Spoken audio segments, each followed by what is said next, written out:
Welcome to the 12th District. I'm Kerry Condata for NCW Life. Well, filing week has ended, so the political table is set. We'll be following all those candidates over the next few weeks and months as we approach the primary on August 2nd.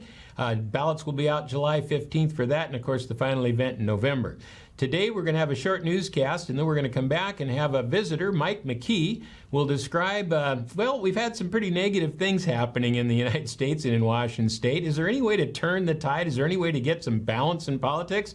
Well, Mike seems to think he's come up with an idea. He's part of the Restore Washington organization. I am also a part of that as a disclaimer, but this is Mike's project. He came up with the idea, and he wants to talk about how he thinks he can change the state of Washington moving forward. So we'll have short newscast and then back with Mike McKee. Stay tuned right here on the 12th District.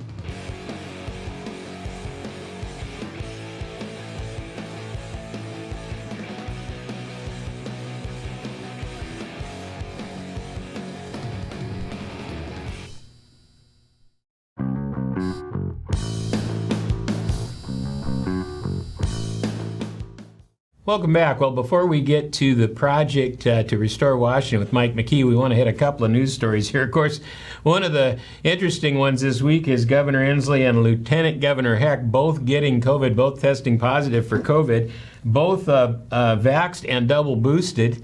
But there's a story beyond that. When you look at the infection increases across the state of Washington, lay the map over, it seems to be fairly consistent that we're in the highest areas of immunizations, which are in King County, Snohomish County, Pierce County, also have the highest level of infections. Once again, this connection is going to take years to figure out, but we've seen it in countries, we've seen it in areas, but right now the infections are greatest in the areas with the highest level of immunization. So we'll see if that holds, but it doesn't seem like this particular variant is too virulent at this point, and we're probably okay.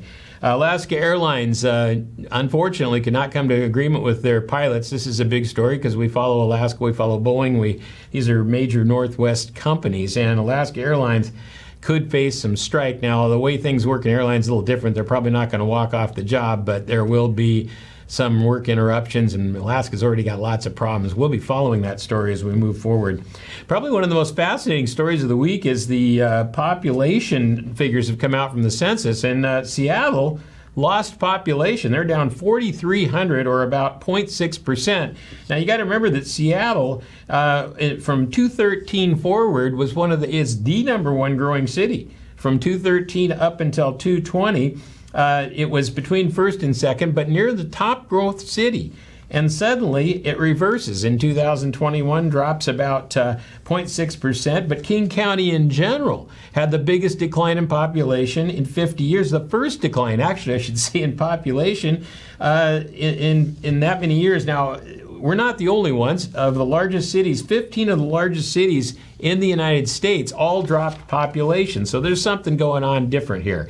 Seattle's loss was small compared to others. The largest percentage of loss was San Francisco, lost 6.4%. That's stunning. 6.4% decrease in population. That's almost 50,000 people have left San Francisco. Well, not to be outdone, Portland, Denver, Boston, and Washington, D.C. also lost, with New York City losing the most numbers of all, 305,000 people, about half the population of Seattle, left New York.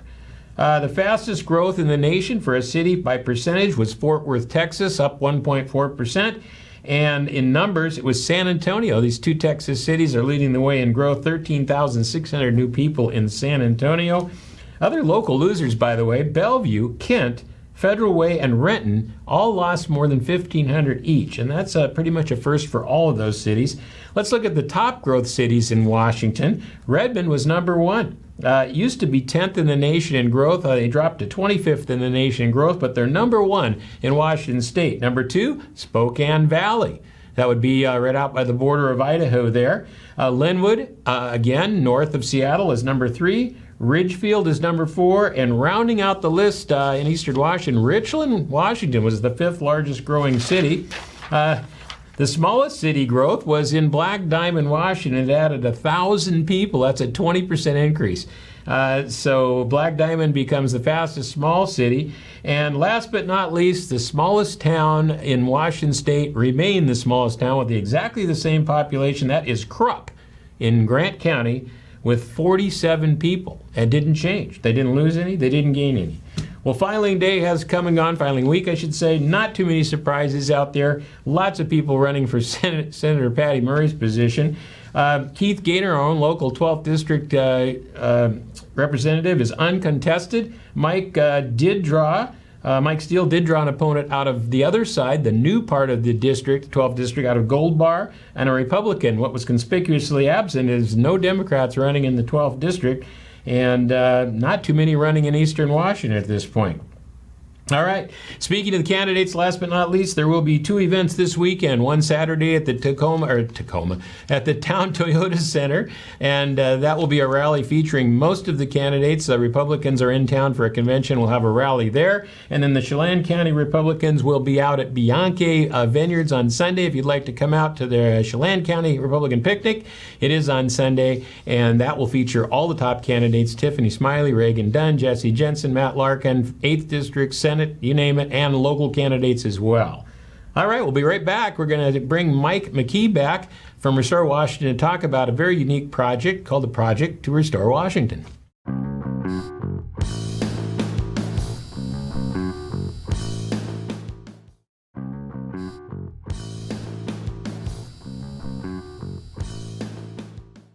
Welcome back to the 12th District. Well, we have a special guest today, a good friend of mine. I guess today I'm going to be the interviewer and he's going to be the interviewee in this case. But we have back Mike McKee, who is the co-founder of Restore Washington. Welcome back, Mike. Thank you. You have been a busy guy the last few years. You've really gotten into the political thing. You're now Grant County, chairman of the Grant County Republican Party. Is that right? That is correct. And you moved to Moses Lake. I did. And that's a change. And then, but you still have Mike's Meats. I do. And it's great down at the Pybus Market. So we want to make sure we do that. But you have really gotten both feet into the political side of things, and Restore Washington's a big part of that. Tell us a little about the background. It was 3 years ago you kind of got this concept, and I helped you put it together, but tell us what you've been doing with it. Well, we started out on 14,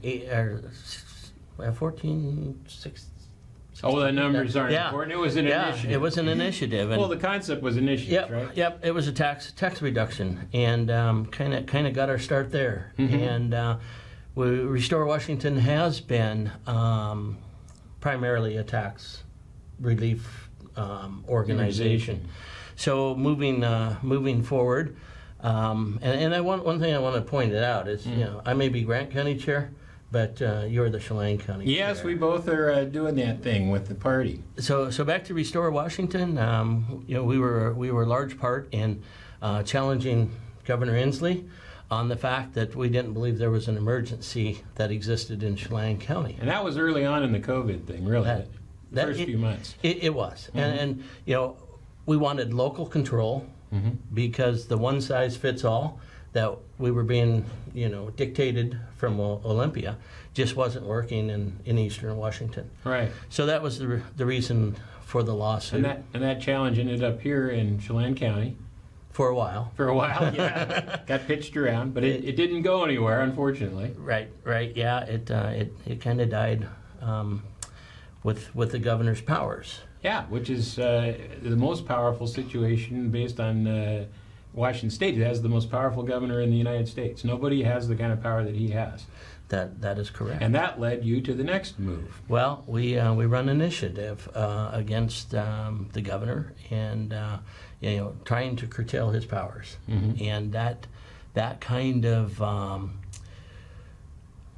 it kind of hit a roadblock, and then people were really excited about it, and then the COVID made it really difficult. Yeah, yes. And that's the roadblock that I'm talking about. But we fell short on that one, and then we fired up a property tax. Yeah, property tax. And it also fell a bit short. What you kind of learned in this whole thing is it's not easy to get 400,000 signatures. Well, back then it was 325. Yeah, now it's 400,000, and it's not easy. It's not. And so we kept moving forward and got into the long-term care. That was the one that everybody was just furious about. This new payroll tax. Payroll tax, yeah. And so, we filed an initiative on that and got that going. And then, we had some help with that. Yeah, I was going to say, this is the first time you saw some outside funding from some major players. Right. And, we come close on that one. Very close. But close enough that the governor felt the heat. Yeah. And said, we're just going to postpone this thing. We're going to kick the can down the road until after the election. Right. And so it's not gone. It's definitely not gone. It's Right. It's going to come back, and we'll deal with that maybe next year. Right. But the biggest thing that we need to do now is we need to change the makeup of the House and the Senate. Yeah, it's an uphill battle when you've got one-sided government. Right. And they do control all three chambers. So, in lots of thought, lots of conversations, how best to change that makeup in Washington. And we need 10 seats in the House. Yeah. And four or five in the Senate. in the Senate. And we could stop this carnage. Yeah. And I was at my Lincoln Day dinner down in Grant County, and I had this 84-year-old gentleman come up to me, and he says, Mike, he says, we donate some money and we take the House. What's that do for us? And I said, that would stop the carnage. Mm-hmm. It'd stop these bad policies, these bad Stop bills. the offense side. Yep. And he says, well, we give a little more money and we take the Senate. What's that do for us? And I said, we stop the carnage. And he says, Mike, he says, I'm 84 years old. He says, how are we going to make changes? And it's kind of the reality set in there that, as long as Inslee's the governor, Yeah. we're not going to change Much.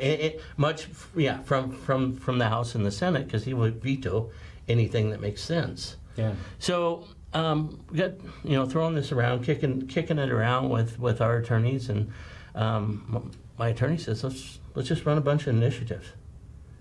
And I said, Why? Huh, why?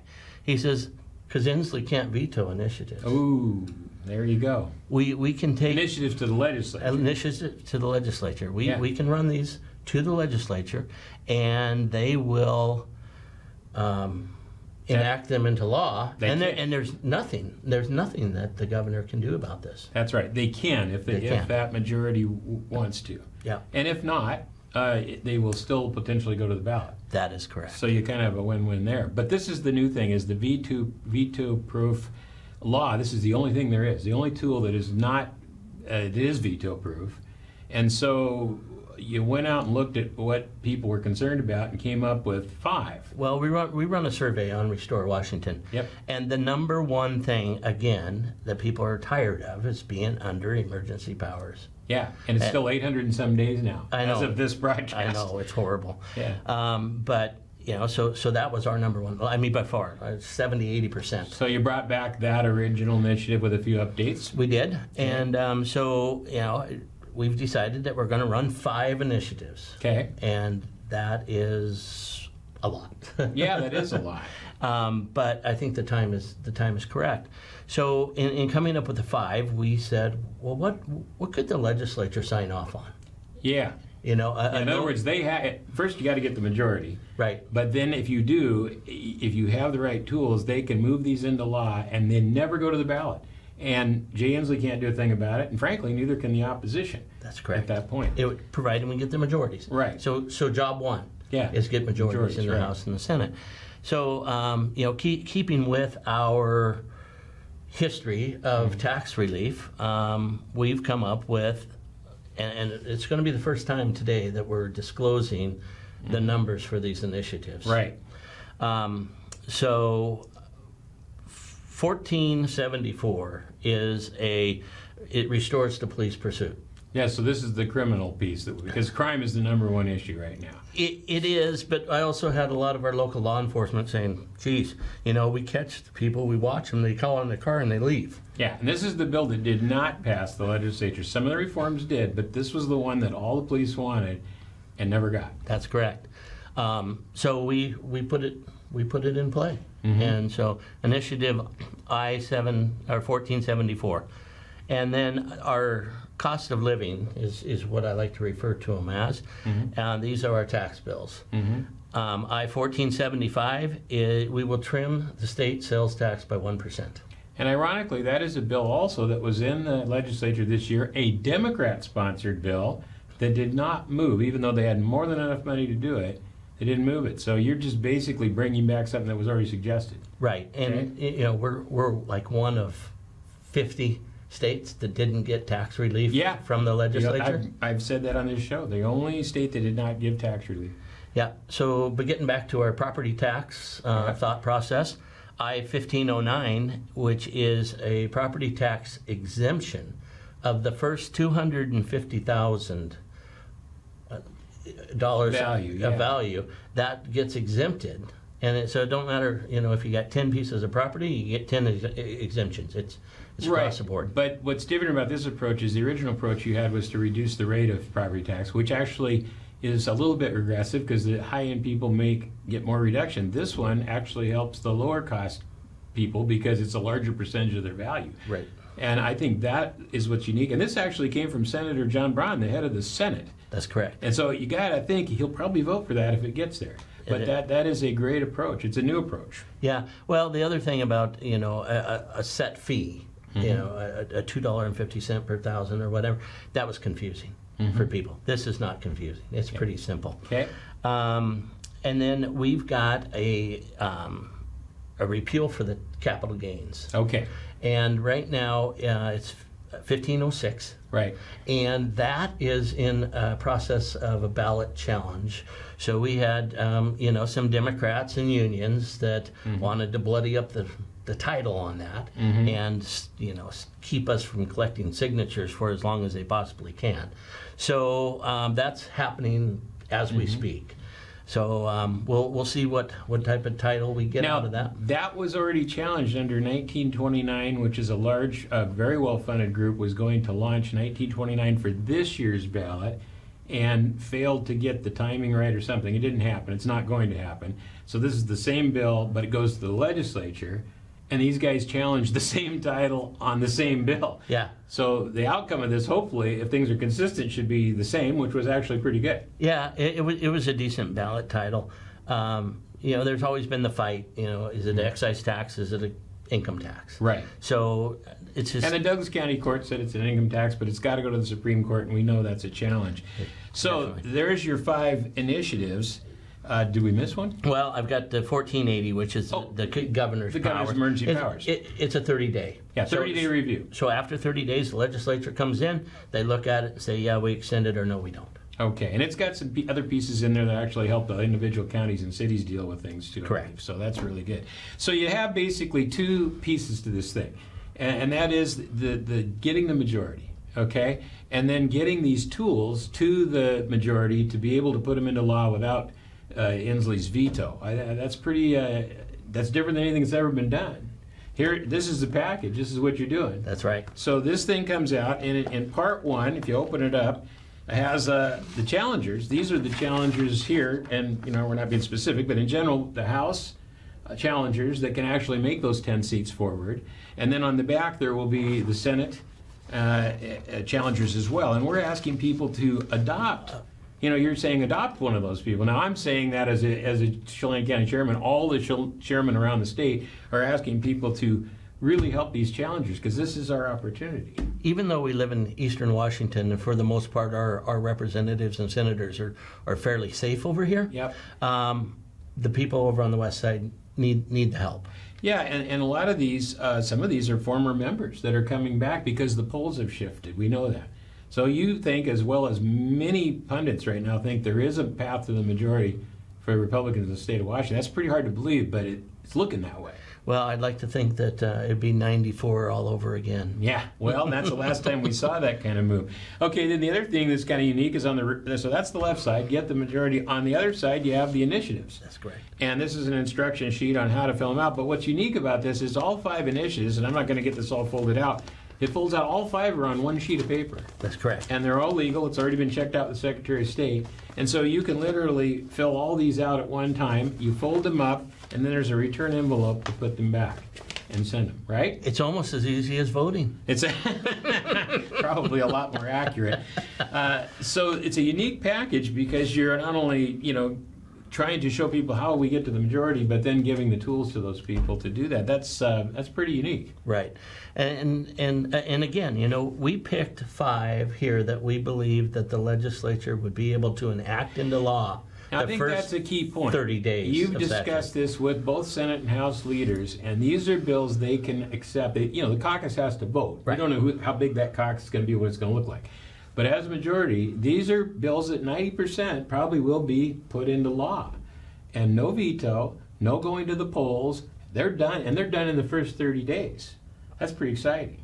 It's that 84-year-old gentleman at my deal. Yeah. This is how we get it done this year. We don't wait until 24 with a new governor. All right.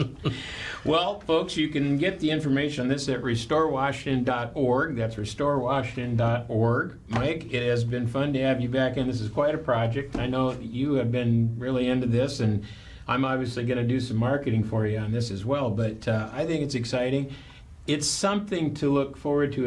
It's a tool that we haven't seen for a while. It gives, I think, some folks some hope. Yeah. Because Washington State is really struggling right now, and there needs to be some change. We say that all the time on this show. Right.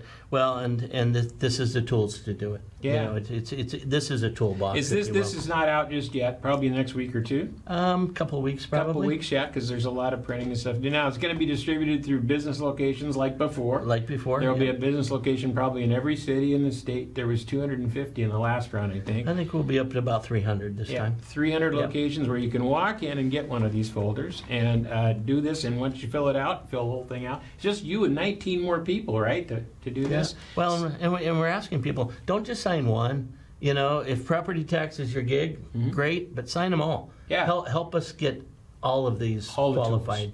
Because otherwise, even with all that work in the majority, it's going to be difficult to get past Jay Inslee. That's correct. All right. Well, thanks for being here today. And I look forward to working with you on this project. It's going to be a lot of fun. Thanks for having me. All right. We'll be right back for the 12th District.